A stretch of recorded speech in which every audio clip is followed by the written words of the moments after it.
Y'all, good morning. I'm Joe, and I just wanted to show you I've tried for 4 years to grow roselle here on the Cumberland Plateau of Tennessee, and every year it gets frosted. Well, next week we've got a cold spell coming in, and it's supposed to get down low 40s, high 30s. If it doesn't frost, if it stays above freezing for, I don't know, 2 or 3 more weeks, I might actually get some roselle calyxes to save for tea.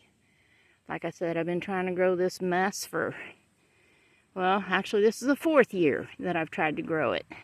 Last year it got to this stage right here and frosted. I went ahead and saved a few of these buds, but yeah, it's not the same thing.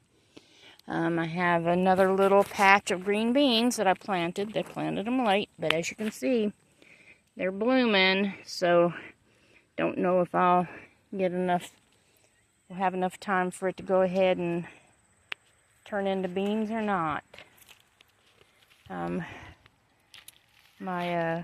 This is Thai basil.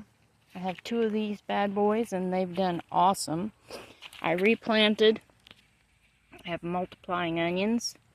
I got them from Lazy Dog Farm down in, I think they're in Georgia, South Georgia. Anyway, I got a bunch of them last year, planted them out, and then just a few weeks ago I separated the ones I had and replanted, and looky here, they're not doing too bad. I don't know what's going on here, why those didn't come up, but I planted some in there. See, this guy's died back. Probably gonna have to replant them, see something with the dirt or what. But anyway, they're growing pretty good. I got a few wild leek. I also started a few sweet peas for to see if I can get some. There's my other roselle plant. And you can see it's putting on blooms. There's my fig. And I'm trying something I saw online.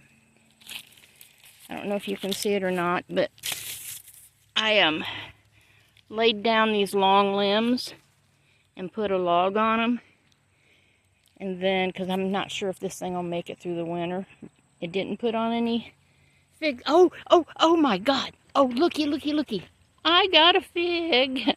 I'm so thrilled. Look at that. It's a fig. Let's see if I can get a better picture. This is called Mary Lane fig. So what I'll do, this when it gets a little colder after it loses its leaves, I'll take some chicken wire and make a loop around it, and then fill the loop with leaves and see if it comes back next year. I mean, it'll come back from the roots regardless, but if I can keep the most of this top growth going, it'll produce so much better. See what else I got. My patio peach that my daughter and son-in-law got me for Mother's Day. Well, it might have been for my birthday, but I think it was Mother's Day. Anyway, is doing really well. I put it right in here in the middle of my garden because it's not supposed to get very tall. And I actually can monitor it and keep track of it here, keep the varmints off of it. I have a couple of sweet basil. Got a whole bunch of ginger. I had it growing down in the field, and I transplanted it up here so that maybe it's starting to put on little bulblets or rootlets or whatever. It's starting to do that. I don't know if it'll put on enough to be worth it, but regardless, I'll plant it back out next year. I've got to plant garlic this year too. I mean, here pretty soon. I have some multiplying onions right there, and I think I'm going to fill the rest of this here, right here, with my garlic. And as you can see, I've got dill volunteering. right there and right there. I got it coming up everywhere. I got cilantro volunteering coming up all over the place. I like volunteers. Look here. See this cilantro? Right here. And this is that basil. The seeds jumped off of there and came over here.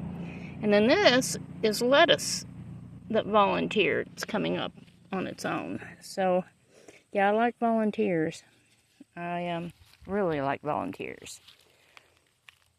I had gladolias planted in there. And then I pulled the bulbs up and I put them down here, the big bulbs. And then I'm going to take all those little, I guess the bulblets or whatever, you know, that takes 2 or 3 years to make a flowering stalk off of them. Well, I'm going to plant them up along the top, just let them grow and see how that works. This is my my contained garden, my house garden. It's got quite a few herbs and stuff.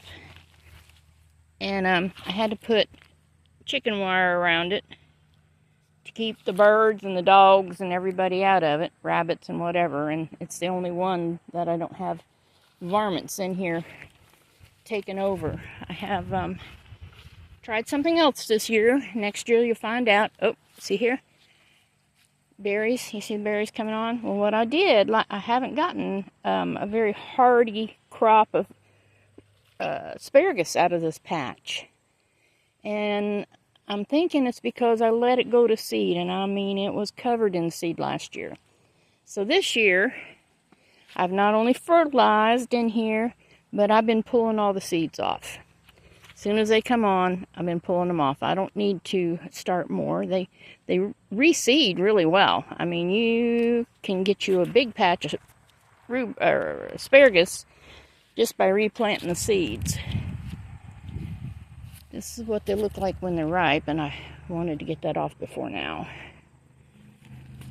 Anyway, my rhubarb is doing really well. I think it was kind of starving, and I fed it some.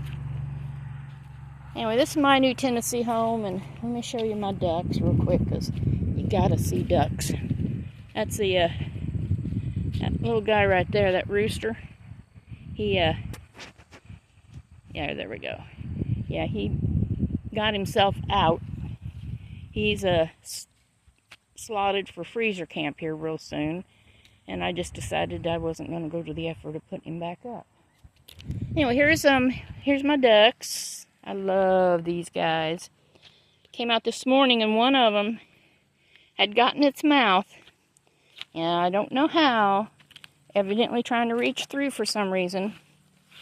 Got its mouth stuck right through there. Got stuck right through there and got its mouth like hooked in there where it couldn't get out. And it was stressed, so I put him with my other little stressed ducks. Back during the hurricane, it turned off cold after like 3 days of rain, and little ducks aren't real good at staying out of the rain. And they got stressed. And they lost a bunch of their feathers. And so I put them in here. As you can see, they kind of got a bare back, and they get cold easy. So I've been keeping them in here where they can stay warmer. I give them some hay to bed on, so that they can stay drier. And they're doing pretty good. Yeah, the third day when the temperature dropped off, I lost 5 baby ducks in one day, and it's because they had skinned their fur, their fluff off of their back and hadn't feathered out yet. So they got too cold and died. That's why I put these over here. And I haven't lost any since I started doing this. I give them their water, give them their feed, and they're doing really good. I left the ones that look good out here with the rest of them until they seem to have any problems, and then I'll segregate them too. So I'm down to about, I don't know, out of between 50 and 60 ducks, counting babies, I'm down to about 25. I sold 5 of them, but the rest of them I've lost. I mean, they just, it's a lot of ducks. But aren't they cute? I really like the white one over there. And then, which other one? Oh, there's one that I think is going to be mostly black. Where right there. Going that way. It's not all black. This one is mostly black. That's one of my grown ducks. No, it's not. It's not one of my grown ducks. It's one of them's coming up. So I have 6 adult females, 2 adult males so far, and then a whole pile of babies that I'll have to wait to see what's what. I really don't want much more than about 6, maybe 6 adult breeders, because they produce a lot of babies. So this is my new Tennessee home. I'm Jo, and I'll talk to you all later.